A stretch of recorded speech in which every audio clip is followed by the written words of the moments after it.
بسم اللہ الرحمن الرحیم۔ ایک صاحب نے یہ سوال کیا ہے کہ اگر کوئی مسلمان شخص کسی دوسرے مسلمان شخص کو کافر کہہ کے پکارے، تو ہندوؤں والے نام کہہ کر کے پکارے، تو کیا یہ شخص کافر ہو جائے گا؟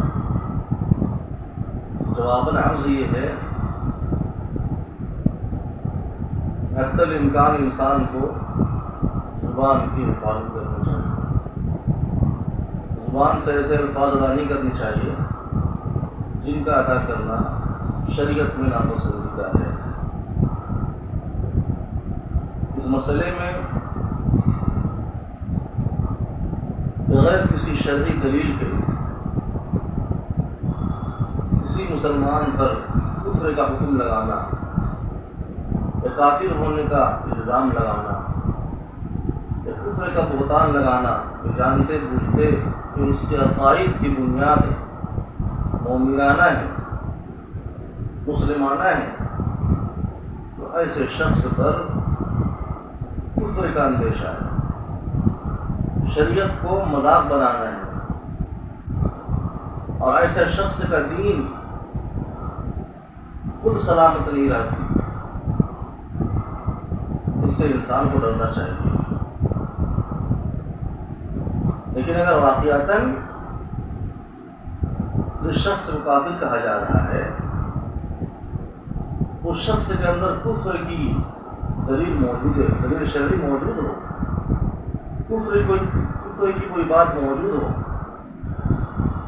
تو اس شخص کو کافر کہا جا سکتا ہے۔ اور اگر اعتقادی طور پر کہیں کسی کافر کو یا تو وہ کافر ہو گیا ہے، حالانکہ وہ شخص مسلمان ہے، بولنے والا خود کافر ہو جائے گا،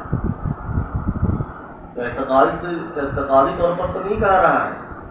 لیکن ڈانٹ ڈپٹ کے طور پر کہہ رہا ہے، لڑائی جھگڑے کے طور پر کہہ رہا ہے، غصے کے طور پر کہہ رہا ہے، گالم گلوچ کے طور پر کہہ رہا ہے، تب بھی اس شخص کے لیے یہ الفاظ نازیبہ ہے، نامناسب ہے، اور ایسا کہنا بولنے والے کے لیے بڑا سخت گناہ ہے اور حرام کے درجے کا گناہ ہے۔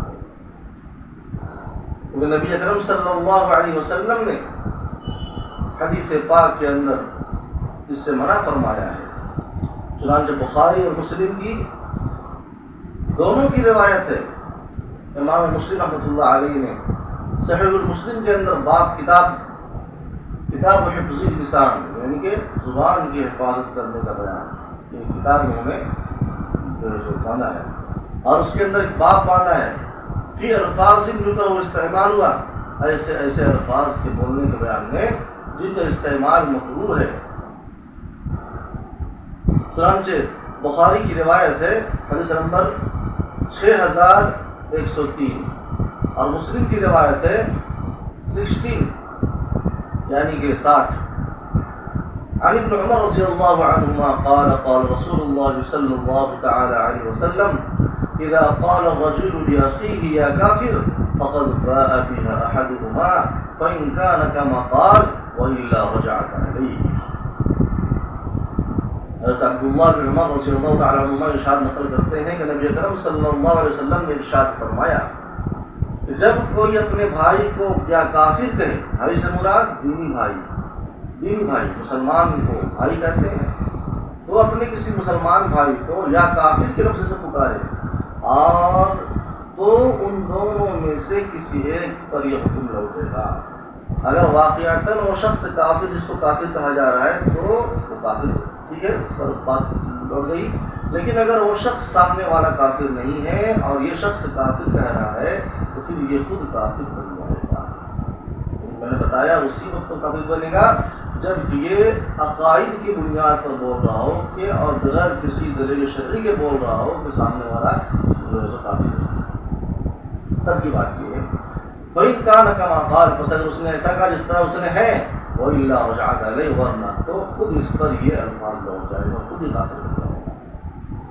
دوسری روایت میں ہے، صحیح البخاری کی روایت ہے، 6500 نمبر حدیث ہے، اور مسلم کی روایت نمبر 61 ہے. عن ابي ذر رضي الله تعالى عنه انه سمع رسول الله صلى الله عليه وسلم من دعا رجلا بالكفر او قال عدو الله وليس كذلك الا حار عليه. ابو ذر رضی اللہ تعالی عنہ سے روایت ہے کہ انہوں نے نبی اکرم صلی اللہ علیہ وسلم کو یہ فرماتے ہوئے سنا، جس شخص نے کسی شخص کو کسی مسلمان کو کافر کے ساتھ پکارا یا اس نے کہا عدو اللہ، اے اللہ کے دشمن، اے اللہ کے دشمن، اللہ کے دشمن شیطان ابلیس ہے، اور اس کو کہہ رہا ہے اللہ کے دشمن، ولیس کذالک، حالانکہ جس کو کہا جا رہا ہے وہ اس طرح نہیں ہے، ایسا نہیں ہے، بلکہ اس کے اندر مومن ہونے کی دلیل موجود ہے، مسلمان ہونے کی دلیل موجود ہے، پھر بھی اس کو کافر کہہ رہا ہے. تو حار علیہ، یہ الفاظ جو ہے کہنے والے پر خود ہی لوٹ جائیں گے. تو علماء نے مثال دی یہ فٹ بال کی طرح ہے، یہ الفاظ گیند کی طرح ہے. اگر کوئی انسان دیوار میں گیند مارے، اگر وہاں کوئی چیز کیچ کرنے کے لیے ہے تو وہاں گیند معلق ہو جائے گی، اور اگر دیوار میں کوئی چیز نہیں ہے تو دیوار میں گیند ماری جائے، فٹ بال مارا جائے تو وہ واپس آپ ہی کے پاس آئے گا، وہ واپس گیند آپ ہی کی طرف آئے گی. لہٰذا یہ الفاظ اگر کہنے والا شخص ایسے شخص سے کہہ رہا ہے جس کے اندر کفر کی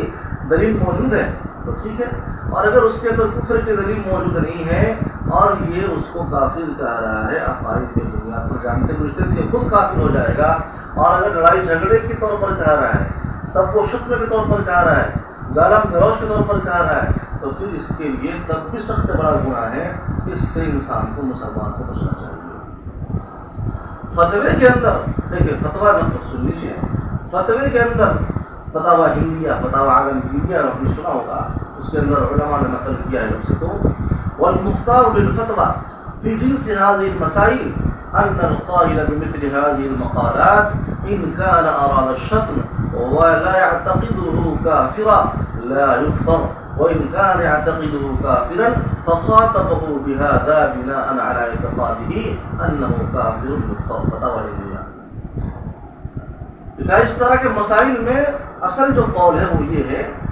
کہ اس طرح کے الفاظ کہنے والے شخص اگر گالم گلوچ مراد لے رہا ہے، گالم گلوچ کے طور پر کہہ رہا ہے، اور اس کو کافر، سامنے والے کو کافر شمار نہیں کر رہا ہے اعتقادی طور پر، تو پھر یہ کافر نہیں بنے گا بولنے والا. اور اگر اس کو کافر شمار کر رہا ہے اعتقادی طور پر، اور اس کو اسی بنیاد پر، اپنے عقیدے کی بنیاد پر کافر کہہ رہا ہے، حالانکہ سامنے والے کے اندر کوئی دلیل شرعی موجود نہیں ہے، تو پھر یہ کہنے والا خود کافر بن جائے گا. اس لیے بزرگ اور دوستوں، انسان کو اپنی زبان سے کوئی بات سوچ سمجھ کے نکالنی چاہیے، توڑ کر نکالنی چاہیے. یہ الفاظ شریعت میں ناپسندیدہ تو نہیں ہے، شریعت میں مطلوب تو نہیں ہے، اور ہم الفاظ انجانے میں نکال دیتے ہیں اور شریعت میں کہیں جا کر کے کفر کا اختیار نہ کرتے ہیں. امید ہے کہ ان باتوں پر ہم عمل کریں گے اور سائل کو میرے اس جواب سے تشفی ہو گئی ہوگی. اللہ تبارک و تعالی ہم سب کو شریعت کے باتوں کو خوب سمجھ کر عمل کرنے پر نصیب عطا فرمائے.